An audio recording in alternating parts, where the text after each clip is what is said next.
The earliest memory I have is when I was a toddler. Maybe 2, maybe 3. It was a dream. A nightmare. I was sitting in the back of my mother's red van when I saw something out of the window. It was the Wicked Witch of the West from The Wizard of Oz. She was flying on a broomstick, laughing maniacally, a laugh that pierced into my childhood memory.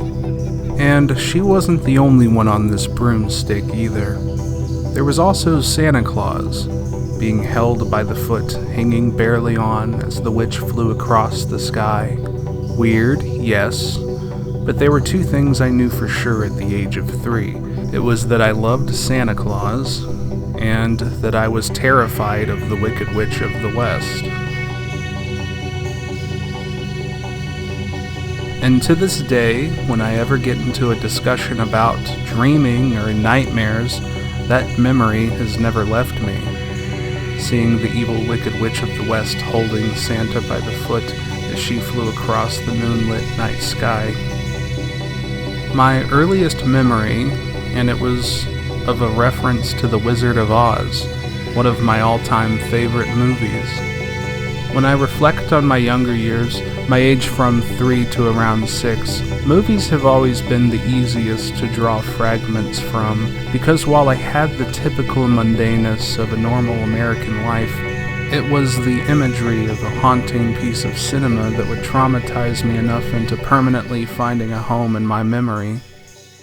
I believe what had caused my nightmare to begin with was this scene in particular. It was during the first act, fairly early in.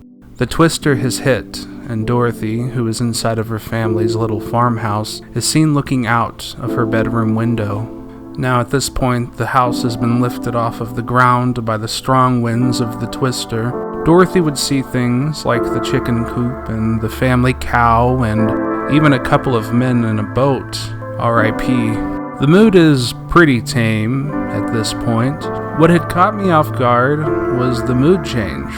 It immediately went from this happy, cheery family farm movie in light of the fact that all of these people and animals were going to meet their inevitable deaths, to this older lady riding her bike. The same old woman who, earlier in the film, tried to steal away Dorothy's dog, Toto. Having your dog stolen? Another childhood fear alone, but that's a whole video for another day. The music quickly shifted into what was to me, as a kid, if you could take the feeling of anxiety and perfectly capture it in the form of music. And if all of this wasn't bad enough, she transitions into this terrifying witch on her broomstick, laughing. Oh man, that laugh. Let's just say the fast forward button on my VCR had an indentation in it for me being a scared little bitch. The image of a window displaying the Wicked Witch of the West was literal nightmare fuel, and I know I'm not the only kid who was affected by this character. On an episode of Mr. Rogers' Neighborhood, the lady who played the Wicked Witch of the West made a guest appearance, where she actually had to explain to children that she was just an actress playing a role in a movie. How did she talk? Well, she talked like this. It's very nice to see you. And you know what? I never saw this episode of Mr. Rogers' Neighborhood as a kid. I was only a couple months ago old when I found out this episode had aired. This would have helped me tremendously, but on second thought, I kind of like that The Wizard of Oz had this kind of effect on me. It's why it's one of my favorite movies of all time.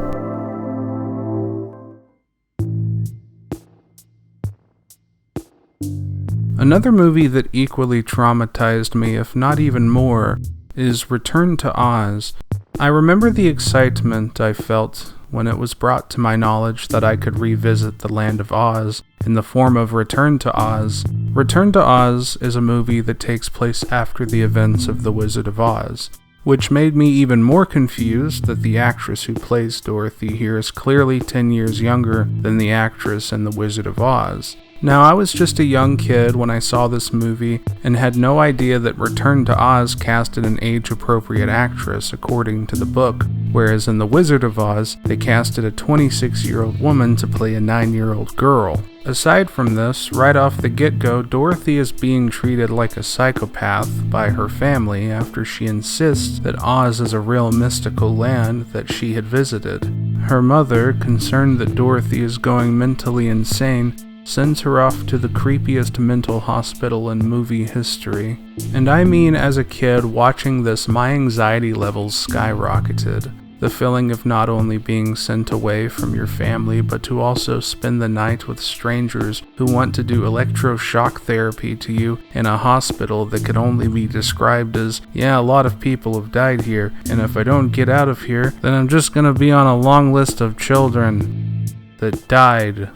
I still remember being in complete mental shock as a kid watching this, expecting it to be a happy sequel to one of my favorite movies, but instead I'm pretty confident that this movie gave me sleep apnea. If you watched this movie as a kid, then you might be entitled to some financial compensation. Wow. I really haven't thought about how much this movie affected me until writing this. But just when I think that is the tip of the iceberg, there's one scene which I think many people who have seen this film know, and I'm talking about the scene with Princess Mombi, a lady who can remove her head to then put on different heads. Heads that stare at you through the display case as Princess Mombi goes to try them on as if they were some kind of a hat collection. Heads that silently stare at you when walking down her long hallway on both sides. There's a scene where Dorothy needs to get something out of one of the head cases, and just the thought of sticking your hand next to a live severed head, only for it to wake up and try to bite your finger off, is enough to ruin anybody. I'm convinced that the author of the Oz books got peer pressured a lot by his peers into doing LSD, despite him having bad trips just about every fucking time. And these are not the only parts of the movie that made me lose sleep. I could only imagine parents taking their children to see this, thinking that it's just a happy sequel to The Wizard of Oz, and then coming out of it with a kid that avoids casual conversation while reveling in the internal feeling of a constant, impending doom.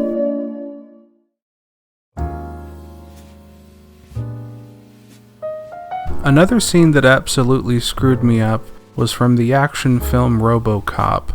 Robocop was the first film that introduced me not only to people dying in a movie, but the movie itself not treating a character's death with the gravity of somebody's death.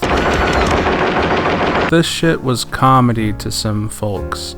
Remember now, I was just a little kid, so I didn't understand fully that movies were, well, they were movies. And the scene that sticks out in my head that made me lose sleep was when the bad henchman guy crashed his van into a giant vat of toxic waste. I mean, even if he had hit Robocop, he would have crashed into it anyways, so I really don't know what the end goal was, but oh my god, what is that? Not only are the visuals horrifying, but the noises the guy makes while being in complete agony made me spend an all-nighter looking at the ceiling of my bedroom. I immediately put myself in the shoes of the man who had had his bones turned to gelatin, and for the first time in my childhood I understood what it meant to need to be put out of your misery. Little did I know that Robocop was seen as one of the most gory films of the time, and it completely threw me off guard because I thought it was more of a horror movie thing to be this violent. But then again, this was the 80s, and they think we are desensitized with video games today. Gaming can't even come close to some of the gore the 80s did in movie making.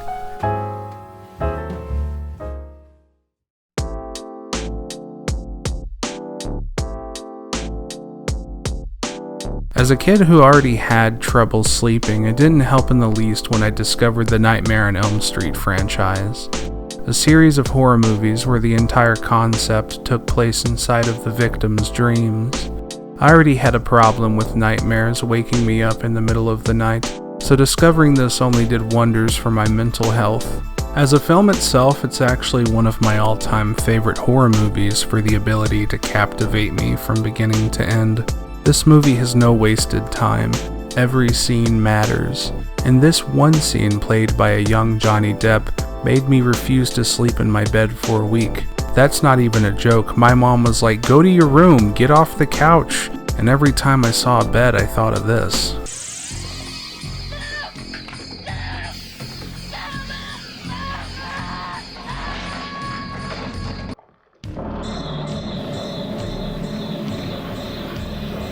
If this didn't scare you, then you deserve a grand prize, you sociopath. Maybe I wouldn't have been as traumatized if it happened to the parents instead, but I mean, this couldn't be Johnny Depp's blood, could it? There's no way a 140-pound high school kid could have enough blood to fill a hot tub with. I guess it helps that these movies aren't entirely too realistic.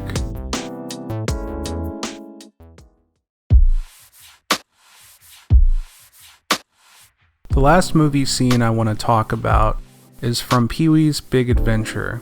Now remember, I am strictly talking about movies that I first watched when I was younger than 8 years old.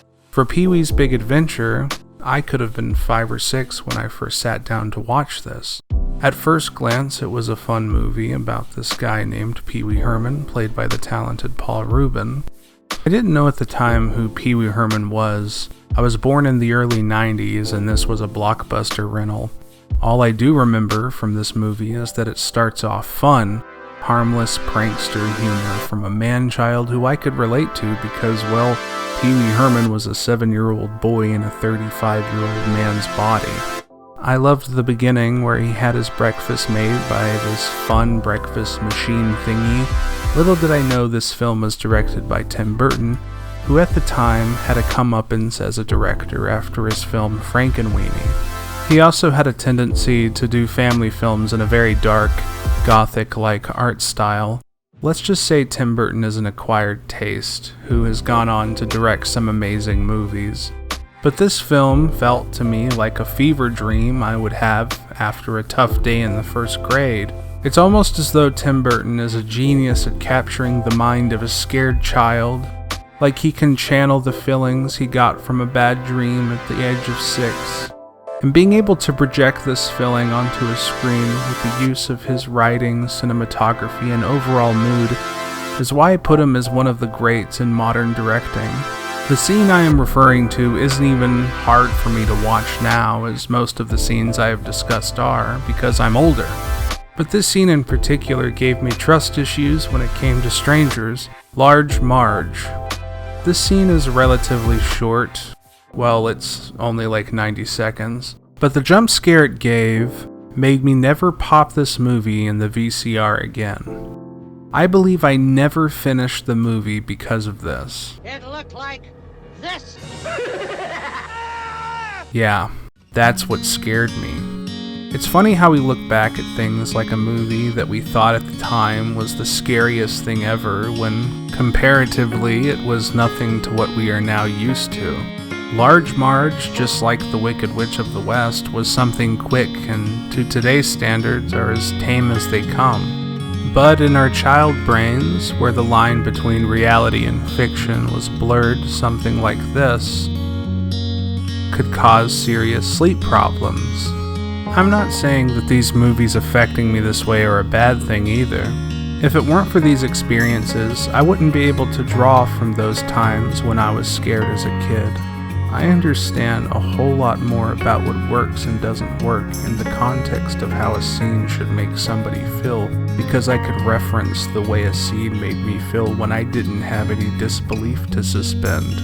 When life was simpler and I didn't have this grown-up skepticism that I hold myself up high and mighty with. Sometimes I wish I were still a brat at the age of 6 who could simply enjoy something without the need to analyze it to death.